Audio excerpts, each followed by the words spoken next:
bagong dating.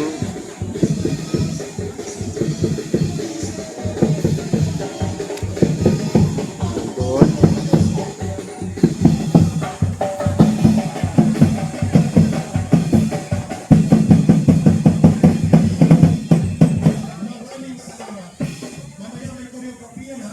Ang mga political officers ng grupo ng Active Anti-Crime Group ng Quezon City, Dami. mga loyalistang banal sa sabayan ng Tambol at ang Trinidad Asong Ulol, ready ang political officers. Okay, ngayon partner, pakinggan natin ang ating kasama.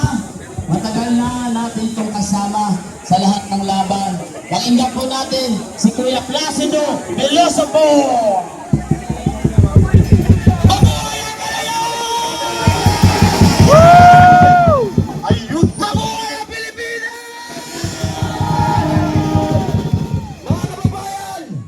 Ngayong araw na ito ay masasaksihan hindi lang dito sa harap ng Senado, kung hindi maging sa buong Pilipinas at buong mundo na nandito ngayon ang mga Pilipino nagkakaisa upang labanan ang kasamaan. Sabay-sabay, mabuhay ang Pilipinas!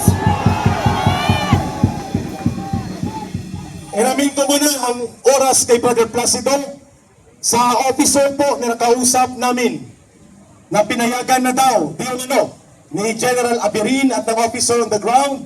Ang ating LED wall po ay hindi pinapapasok dito sa side na ito. Ang LED wall po na yon ay magsisilbi pong guide for discussion sa teatro ng ating protesta. So sa officer po na nandito, Captain Ray Valeros, at taga-UPI retired officers, General Daos, i-coordinate po natin please kung bakit iba ang utos, iba ang ipinapatupad on the side of this. Sana po ay wag na nating pahabain pa ang ating negosasyon. LED break ko lang po yun. Wala pong panganib sa banta ng seguridad natin yun. Please attention sa security or officer on the ground na nagbigay ng paintulot. Go ahead, Brother Placido. Mga kababayan, bago po ako umawak ng mikropono, nagsalita si Ka-Eric, nagsalita si kasamang bench at nagtanong din ako kay Tatay Lani kung pwede bang nagmura. Pero dahil sa ating respeto at paggalang sa iba nating mga kababayan na nandito ngayon, ngayong araw na ito, ipinapangako ko sa inyo na hindi muna tayo magmumura. Pero ang galit ng sambayanan ay ramdam na ramdam dahil ngayong umaga ay nakikita natin ang pagdagsa ng totoong mukha ng taong bayan. Mabuhay ang Pilipinas! Mabuhay!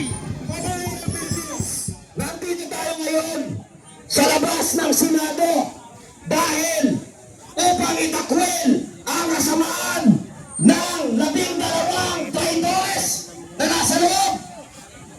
Mga kababayan, malinaw na malinaw, nais nilang pigilan ang blood control scandal na patuloy na nagbibigay ng galit sa sambayanang Pilipino. Tama!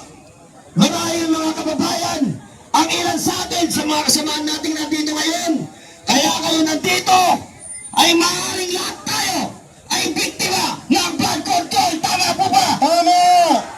Konting ulan lang, nandyan na ang baha. Konting bagsak lang ng ulan, ang ating mga gamit, ang ating mga ari-arian, pati ang ating ikinabubuhay ay pinapahinto ng baha. Bakit may baha? Kaya may baha dahil ang pondo para mapigilan ang pagbaha ay ninakaw ng 12 senador na nandito ngayon sa loob ng Senado. Ang tinatawag, Brother Placido, na 12 Judas. Nakita ninyo mga kababayan, pilit nilang binabaluktot ang saligang batas, pilit nilang gustong isaksak sa utak ng mamamayang Pilipino na tama ang kanilang naratibo at mali ang pamumuno ni Cayetano. Bakit?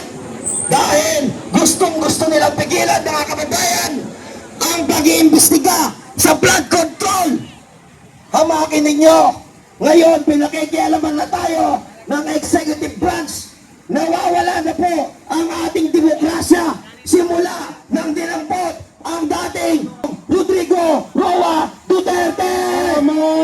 Si BBM wala dito. Kaya mga kababayan, kami po ay nananawagan kasama natin sa ating mga kapulisan na pinapasahod ng taong bayan. Hayaan ninyong magtipon, pero hayaan ninyong maglabas ng galit ang bawat isa sa amin dahil ito ay para rin sa inyo. Ito ay para sa demokrasyang pare-parehas natin pinaglalaban sa ilalim ng umiiral na saligang batas ng konstitusyon ng Pilipinas. Tama ka dyan, Brother Placido. Kaya mga kababayan, manatili po tayo sa ating mga kinaroroonan. Patuloy tayo magparami sapagkat pag nagpatuloy ang panunupil ng ginagawa ng mga demonyong 12 senador, taong bayan ang huhusga! Taong bayan! Taong bayan na ang huhusga. Taong bayan na ang huhusga. Kaya mga kababayan, patuloy po tayo magparami.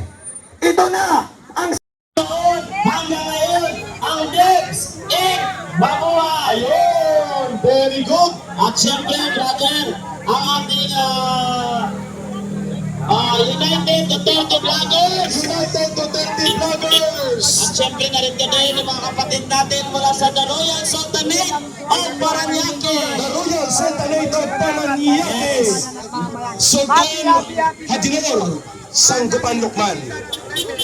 Nariyan din si Kapitana Pixon na talagang matagal na rin sumusuporta. Kapitana Pixon and of course, Brother Bench, ang grupo ng mga retirees, police at uniform personnel, Parak. Ayun, with General Warlito Pascual Salonga Daos. At siyempre, ang napakalaki ditong tarpaulin sa ating harapan, ang masada ni Joseph Benmanque at ni Tatay Rani Ludovica. Ayun, palakpakan natin. At mukhang madali na lang ang buhay ng okra at talong mauubos na. Nariyan din ang Duterte Mission 24K. Duterte Mission 24K. Ayan, sino pang hindi natin natawag? Lapit lang dito, Aguila, Philippines. Tama ba? Duterte, Sulit, North. Ayun. Tapang, Mindanao, Volunteers ay nandito rin. Kain, vlogger, kain tayo. Quezon City, Anti-Crime Cruising Force.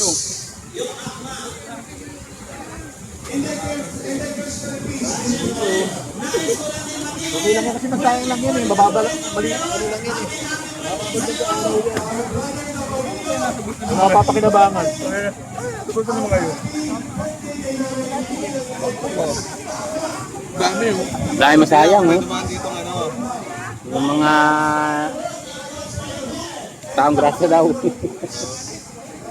Dami sayang.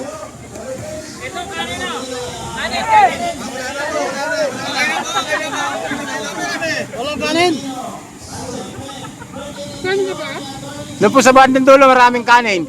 Makidakot na lang po kayo. Okay na yan.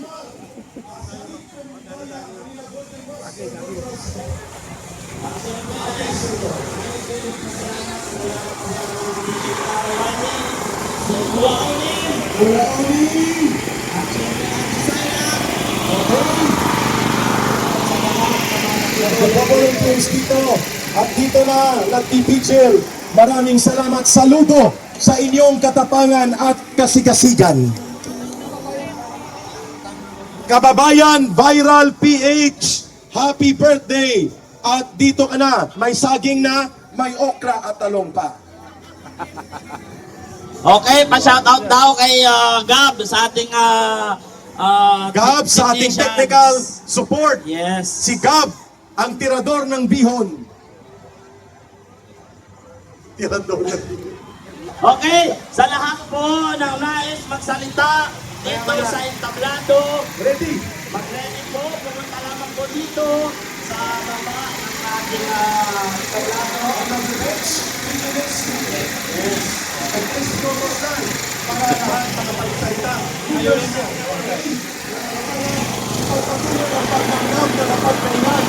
kami ay nag-join na sa inyo dahil kami takam na sa inyong pinakain. We will have a break, 15 minutes, then we resume the program. At kapag busog na, huwag na kayong lumayo pa. Kasi hahanapin namin kayo. Dito kayo, kapag busog na, huwag na lumayo. Okay? Brother Agato, Omar, baba muna tayo. Music mo na, maestro. Kay Brother Placido Veloso Ayado Domingo. Yes. Dahil ngayon ay Huwebes. Okay. Okay, Brother Vince, nakahintay na siya. Okay. Ang susunod po nating speaker ay isang veteranong abogado na nagmula sa Las Piñas. Wala na po nating patagalin. Walang iba. Montinlupa. Walang iba kung hindi si Atty. Biyong Garing ng PDP Laban. Tony Garin ng PDP Laban, Metro Manila. Magandang umaga po sa inyong lahat. Ano po?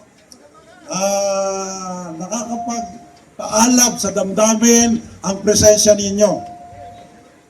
Alam niyo kahapon, may mga clowns doon sa Senado.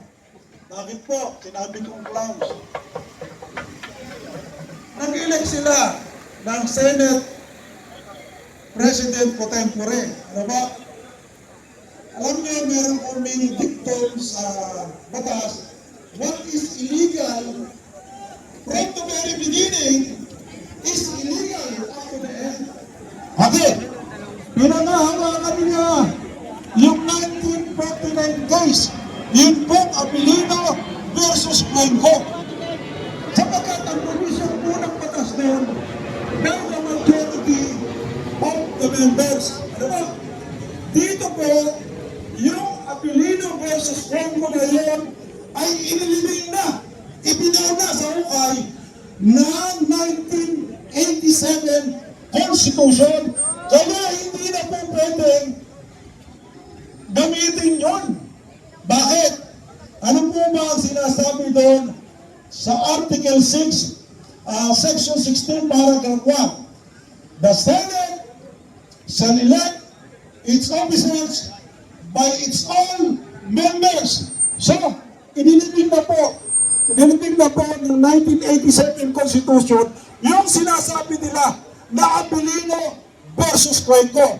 Ngayon, niyunisong ni Wilcat Salian ang pagiging Senate President pro tempore. Ako po ay nagpapaalala sa lahat ng empleyado ng Senado. Marami po dyan mga abogado rin. Alam ninyo, kapag iligal ang utos sa inyo, kayo ay hindi dapat sumunod. At kapag kayo ay sumunod, magkakaroon kayo ng pananagutan sa batas. Maliwanag na maliwanag po ang sinasabi ko. The Senate shall elect its officers by all of its members. Ano po ang ibig? Ng lahat. 24